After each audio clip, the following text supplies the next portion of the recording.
shir jaraa'id oo caawa xafiiskiisa ku qabtay maayarka degmada Laascanood Cabdicasiis Xuseen Tarwale ayaa waxa uu shacabka magaalada Laascanood ugu baaqay inay ka urursadaan hareeraha wadada halbowlaha ah ee magaalada dhexmarta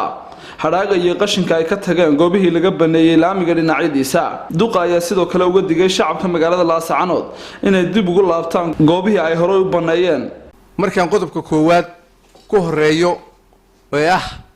qashinka daadsan inta u dhaxaysa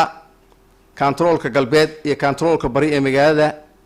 oo dhulkii master baleenka dadka dib loo dejiyay qaarna laga raray waxaan ugu baaqayaa ama halkan cod dheer ugu sheegayaa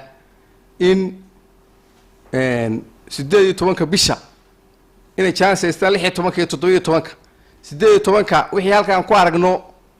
annaga ka qaadayna waana meel baanu ku soo daadinayna qashinka baa lagu dari doonaa cid ka qaadan weyda waxaan u arkaynaa cid ka maarantay oo qashin ahaan uga tagtay marka goobaha qashinka ama godka qashinka baanu geeynaynaa marka dadweyne waxaan leenahay 18 cidii lagu yimaado halka horteeda in la nadiifin doono wixii haraayana laga qaadi doono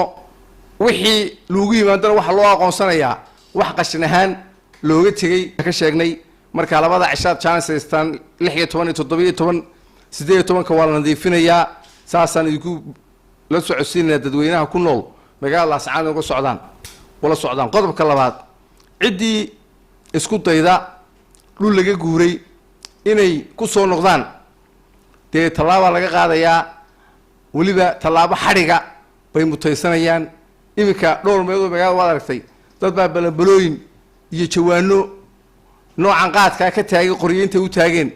muxuu ahaa loo dul qaadan maayo hadii qori laga taagayo qoriyo hore laga fujiyeen marka waxaan leeyahay dadweynaha Laascanood idinku si wacan noola shaqeeyay cidii laakiin isku dayday dhulkii la baneeyay in hore ugu soo baxday ama dib u degto talaabo sharciga laga qaadayaa waxa kamida halkan muxuu ahaa goolado kale in dad badan ay soo buuxiyeen kabadh dhigteen lama ogola halkaas way banaanaysaa barxadii magaalada marka dadweynaha waxaan leeyahay cidii dhulkii la baneeyay awal wixii hore saleelay ahaayeen cidii la baneeyay dhulkii cidii ku soo noqotay dooda dhaxay doodo soo tacbadiyeen galiyeen maal iyo muruqba cidii damacadeen dhicisay soo noqota ama qof afmishaar been u sheego intuu xoogaa caana ka qaato waxaan leenahay ma jirayso isagii ka caana qaatay labada waan isku xidhaynaa marka dadweynuhu saa wala socda sharciga sareynaya sharciga shaqeynaya inuu sida magaalada bilcsan baa looga baahan yahay cidii magaalada iyadu xidhaysa ama magaalooyinka dariskaana la mida inaga inoo ma taalo inagu laakiin teen waan nadiifinaynaa waynu bilcinaynaa waynu nuurinaynaa saasaa looga baahan yahay sidoo kale gudoomiyaha oo hadalkiisa sii wata ayaa waxa uu shacabka magaalada Laascanood ugu baaqay inay ilaaliyaan bilicda magaalada maadaama oo la galay xilli roobaadkii baa bilaamay waxa dadweynaha waxaan leeyahay qof walba hareeraha iyo soonahaaga iska nadiifi xilli roobaadkii alxamdulillah caawa roob hogol fiican baa heshay qayrtu way noo bilaamaysaa ilaahay inuu wado barwaaqaynu gelinaa marka qof walba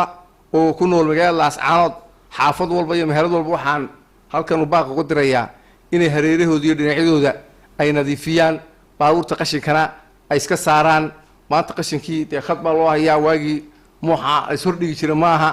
waqti casri ah la galay ama doosa ka qaadi ama shirkadaha magaalada ka qaadi ilaahay maadii marka godkii qashinkana insha Allah waan dhameynay god cusub baa la furay oo muxuu ahaa bariyahan bahawsh ku socotay marka waxaan leeyahay dadweynuhu qashinkana baabuurta iska saara waliba Axmed Ciise Liban Qaran Somna TV Laascanood